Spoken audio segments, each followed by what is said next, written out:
Hey, it's John Henney. Going to do another episode of my podcast here. Been doing pretty good at doing one of these every week. So actually just released one the other day. I'm just catching up from the holidays I did miss last week. Tried to take some time off. Not doing as well at taking time off as I would like. I tend to spend my time off thinking about working. Which is okay. I need to get better at that. I do enjoy my work, but I think it's probably mentally best to be able to take a clean break.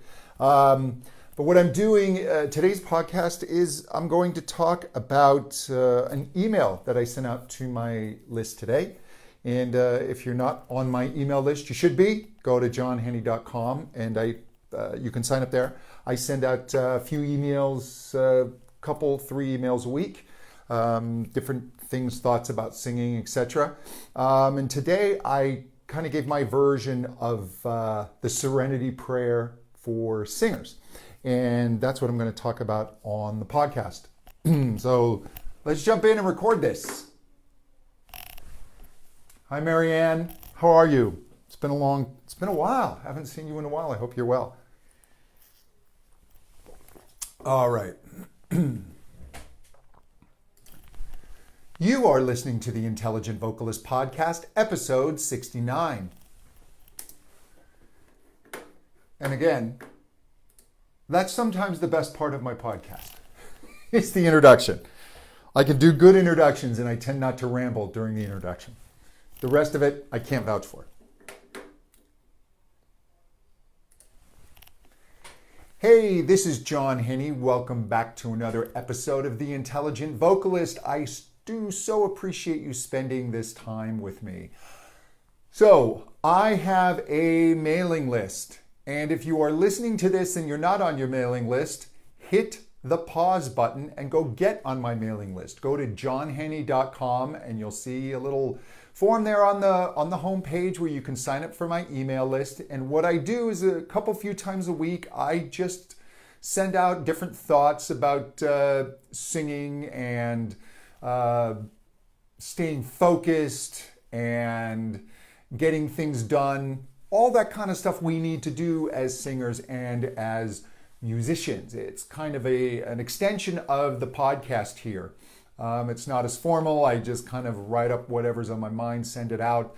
But if you find the podcast interesting, I think you'll find the email list interesting. So go to johnhenney.com, sign up, and you will get emails such as the one I'm going to be talking about today, which is I sent out an email giving my version of the Serenity prayer, the Serenity prayer for singers. And as I'm sure you know, the Serenity prayer, let's see if I can not mess this up, is grant me the serenity to accept the things I cannot change, the courage to change the things I can, and the wisdom to know the difference. Pretty good way to go through life. That's a pretty good rule. Really good lens to look at things through. And the voice is certainly no different.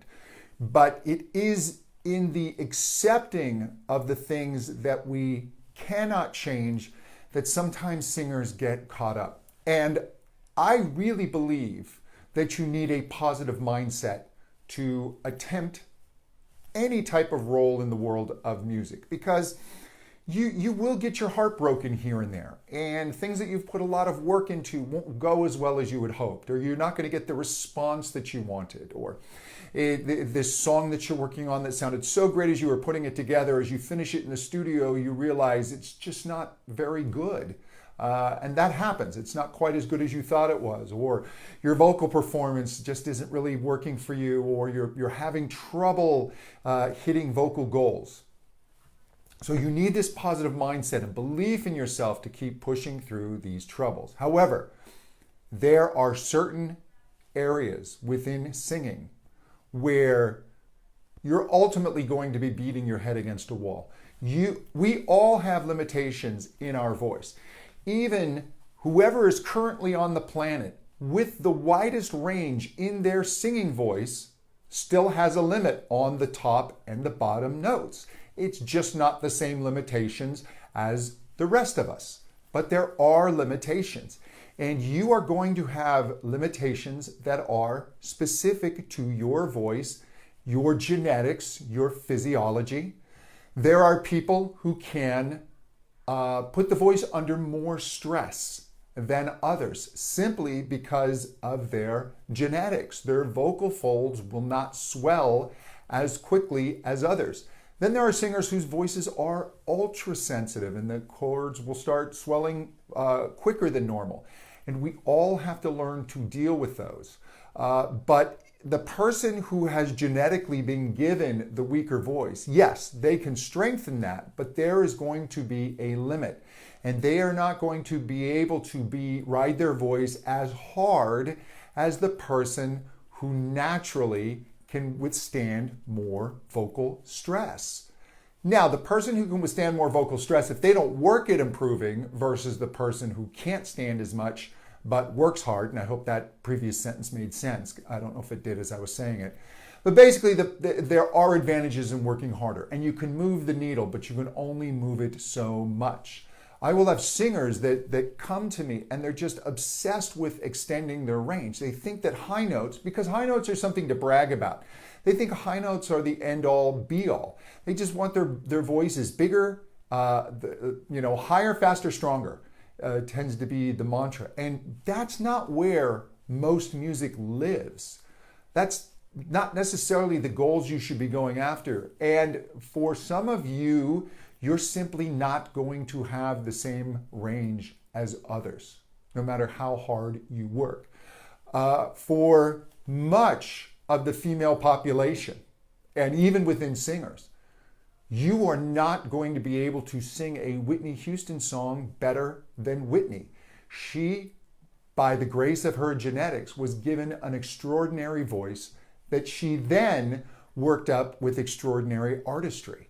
And she had songs that really fit her voice. And you're going to come up short if that's your goal. And I know I've told the story on this podcast before. If I haven't, I'm actually a little bit embarrassed by my behavior all these years later, but I'm going to blame it on being tired and jet lag. But I had a singer who came to me for a lesson, and he just kept insisting that he wanted to sing all these Axl Rose songs and these really high tenor pieces. And as I began to work with him a little bit, I realized he was a true bass, which are kind of rare. And I informed him of this. I mean, his transition was beginning at the B flat below middle C, and it was beginning profoundly. You could hear it as his vocal bridge, if you will, that break area of the voice. And that usually happens a bit higher for most men, but he really just had this beautiful bass voice. And he said, but I want to sing Guns N' Roses. And me being 6'7", rather large person, I said, yeah, and I want to ride the winner in the Kentucky Derby, but it's not going to happen for me. And it was a joke a bit at his expense, but it's true. He's not going to have that type of voice. Now, can he extend his range? Absolutely. But he's just not going to have the same sound as a high tenor on those notes. He was fighting against what he had been given. Now, with every weakness, nature will tend to give us a strength.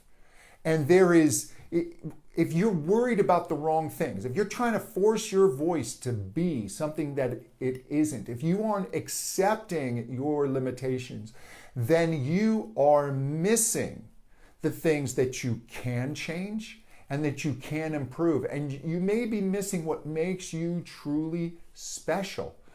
As I pointed out in the email, two of my absolute favorite singers are Luciano Pavarotti and Peter Gabriel. Very different voices, very different genres. Pavarotti, much has been made of his voice, and there's even been speculation as to the length of his vocal tract, or from his vocal folds up his throat, through his mouth to his lips. You consider the vocal tract. And the size and shape of that affects the way the voice sounds. Much like the body of an acoustic guitar, the same strings on different guitars, it's going to sound different. So his vocal folds, the size and shape of his vocal folds through the size and shape of his resonator that was unique to him, was an instrument of amazing beauty. And his shorter vocal tract, the hypothesis is, created a natural brightness in his voice and this wonderful ring that people found so beautiful in his singing voice. Now, Pavarotti would occasionally stray outside of the roles that were best for him, and he'd go for some beefier, weightier roles. And he didn't find as much success with those in terms of, audiences tend to like him, but with the critics and the more hardcore audiences, they could see that he was maybe stepping out of where music was best suited for him. And his pop crossovers are, I don't think necessarily his best singing, although I appreciate his adventurousness and his willingness to work with pop stars, and he certainly helped bring attention to various charities, etc. But when he was in his sweet spot, oh my goodness, just absolutely remarkable. Versus Peter Gabriel. Now, Peter, if you've listened to his music, I'm a fan going all the way back through Genesis, through all of his albums. But his voice was always quite quirky, and he did have a rather nice range, but Peter sitting on a high C with this beautiful ringing voice and vibrato was not his strong suit. The voice is quirky. As he got a little older, it got kind of a more texture to it, a huskiness to it, that if he had tried to pursue what Pavarotti did, or if he held Pavarotti up as his vocal ideal, he never would have found what makes him special. And he realized that the texture and the richness and the almost otherworldliness of his voice was his gift. He didn't worry about what he hadn't been given. He focused on what he had been given. And a song like In Your Eyes is an absolutely perfect example of his voice fitting the song and the song fitting his voice. If you listen to all the textures within that song and then his vocal on top of it and the warmth of it and how he uses double-tracked vocals in some places and then single-tracked, and it just creates this wonderful sonic journey within this rather sophisticated pop song. If you haven't listened to Peter Gabriel's So album, it's one of the best albums I feel of the 80s, and it's one of the most perfect examples of intelligent pop music. And since you're listening to the intelligent vocalist, you may enjoy intelligent pop music. Absolutely wonderful album, absolutely fantastic demonstration of using your voice, the voice that you're given, to its greatest extent, in finding the perfect vehicles for your voice. In opera, there is something called a Fach system, F-A-C-H. I believe it's German for drawer, and it's a system that was developed by the opera houses to make casting much easier. Much like when you see maybe a acting or modeling casting notice, and they want people of a certain height and a certain hair color, etc. Before you even audition, to weed those people out, the Fach system would weed out singers, and your voice would sit within a certain category or within this Fach. And whether you were a soprano, tenor, there would be further breakdowns of tenor voices. Whether you're a lyric tenor, which is more of what Pavarotti was, or more of a dramatic tenor, which people could argue Placido Domingo is, although some people say he's a pushed up baritone. I actually think he is. I think he started as a baritone. But very different voices, and Domingo's voice has a little more weight. That's why he could record the opera Otello and have great success with it. He's called one of the great Otellos of all time. Whereas when Pavarotti did the opera, people didn't think it was completely suited for him. So this Fach system, even though you could argue it is limiting, what it does for the singer is it lets you know what your lane is, what you need to work on, what strengths are expected in your voice. And you don't go chasing things outside of the fach. You don't go chasing roles, and you don't worry. If you're a dramatic baritone, you're not worried that you don't have the high C of UC Björling. You focus on what it is that you do, and you make sure you do it as well as you can. Whereas in popular music, we don't have a Fach system.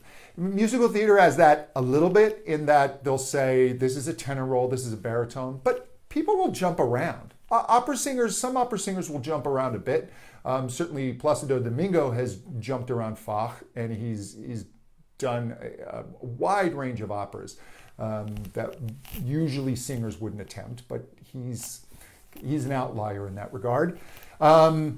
But in musical theater, yeah, there's a bit, and women can have their legit songs and then their belt songs, etc. But it's way less formal. And in popular styles such as pop, jazz, rock, R&B, you don't really have this at all. You just kind of go sing songs. You just choose songs to sing. And there's a great freedom in that, and you can kind of feel your way around and find your place, but also there's not really guidance. That's one of the hard parts of that.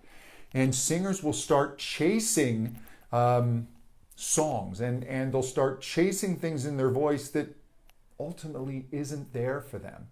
And what I encourage you to do is spend some time with your voice and really figure out what your strengths are. And if don't get caught up in this constant push of my voice needs to be bigger, I need higher notes. I've had singers obsessed with their range, meanwhile they can't make it through their transition without their voice breaking. That's where you sing. People obsessed with whistle voice, and meanwhile whistle voice is like a card trick. Yeah, it's great that you can do it, and it may get you some attention, but then it's not really singing. Let me put it this way. If you're obsessed with your whistle register and your chest voice, your lower notes aren't together, and you can't smoothly transition up into your higher notes, and there's a break in your voice, you need to change your focus. And you may not be able to develop whistle voice. Not everyone can. It's obviously more common in women than in men, and some men do develop it. But I've even had men kind of become obsessed with whistle voice, or they just want these extreme ranges. And look at really successful popular singers. Their extreme ranges are not what audiences love about them. It's their uniqueness. You have got to find what truly makes you, you. And then you just become a better version of you. You need to have the serenity to let go of those things that you can't change or that aren't as important in your voice. And you need to have the courage to go after what it is that you can control, that you can change, and that is going to make you a stronger singer, and is going to make you the type of singer that people want to listen to. So find that serenity, find that courage, and may you know the difference between what you can and cannot change, and what you should and should not chase this year in 2019. Hey, speaking of 2019, I have set aside a small chunk of my teaching time. I've actually opened up some teaching time in order to be able to do this. But I am offering singers who are highly committed to improving their voice, and who are willing to work on a weekly basis to make that commitment. I will honor that commitment by giving you a pretty substantial reduction in my teaching rates. If this is interesting to you, if you would like to take this challenge, when you're listening to this, I don't know if there's going to be any slots left, but what you can do is send an email to frontdesk@johnhenney.com and just say you were listening to the podcast and you want to make the 2019 vocal commitment, or just I want information on the 2019 vocal commitment. And my front desk person, Tracy, will get in touch with you. You can also go to the show page for this particular episode johnhaney.com/69. It's just the number of the episode. Put that in, and I will have a link there where you can get the information.